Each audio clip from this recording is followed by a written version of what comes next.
Welcome to a Connecting Point web exclusive. Our guest is Congressman Richard Neal, Democrat of Springfield and Massachusetts' 1st Congressional District. Congressman, thanks so much for spending some time with us. Appreciate it, sir. Glad to be with you, Jim.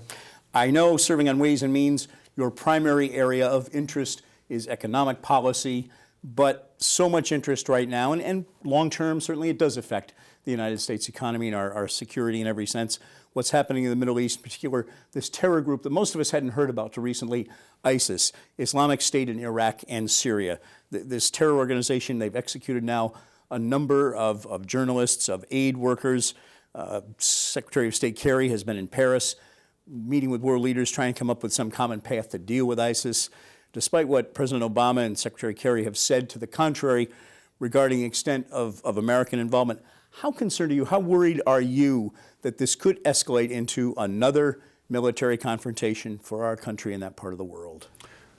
Well, I voted against the war in Iraq, and there weren't many of us that did. And the president's assurance here that this is not re-entry into Iraq, I think, is very important. But I do think dealing with the issue of ISIS is also compelling.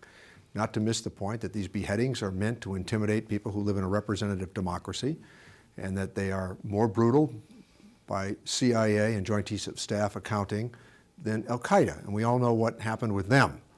And I think that having attended briefings with the Joint Chiefs of Staff, that I am mindful of how this is to be done, but it's also going to take a long-term commitment of up to perhaps 3 years. That doesn't mean American troops are going to be engaged. There will be military advisors, but you can see that the Australians have already upped the ante. The Arab League is being asked to participate. The Islamic nations are being asked to participate, and Europe seems to be in. And I think that a prolonged campaign against this brutality, and not to miss beyond the atrocities of the beheadings, but what they've done with kidnapping women, and what they've done with the forced conversion to Islamic religious undertakings, and not to miss the point again that the persecution of Christianity because of these positions that they've taken. But it's coerced, it's intimidating, and I think that's the reason that the president is correct here, and I supported him immediately after the speech that he has offered. Do you have a sense that this group ISIS is so outrageous and so pitted against many of the powers in the Middle East, the Assad regime in Syria, who we're also certainly not supportive of, but the Saudi royal family and so many of these other nations? Could this be a transformational moment, in a sense, bringing together some of these forces to say, we've got our problems and our differences, but this is just too much? Well, you can see that what's happened here, that this group, they have no address. And trying to figure out how to deal with 15 to 25,000 individuals is going to be the challenge that we confront. But the fact that you have people now, 500 British citizens with British passports have gone off through Turkey on their way to Syria to fight with ISIS. There are about 100 here in America as we speak. About 40 are currently being monitored by the FBI upon return, but a very careful track is being taken here to make sure that these individuals don't come back and embrace the skills domestically that they learned in a foreign land like Syria. So jihad has now become a rallying cry. The internet has been part of the social media campaign that ISIS has used. And I think that the president, by being firm, and I also think that the position that former Secretary Clinton took about arming the Syrian moderates is also an important part of this integrated strategy.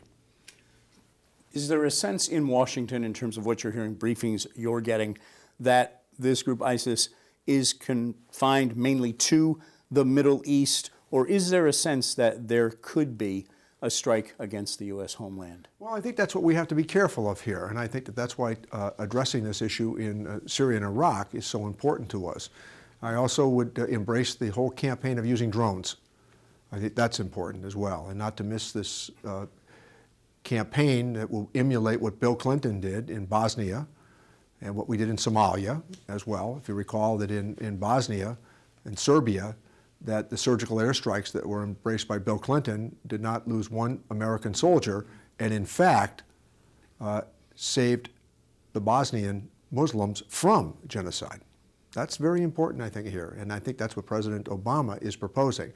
He's engaged the War Powers Act, which is going to be hotly debated, as you know, some arguing it flat and some arguing it round, but there is broad public support, as you could tell from polling that has taken place, for the president's position.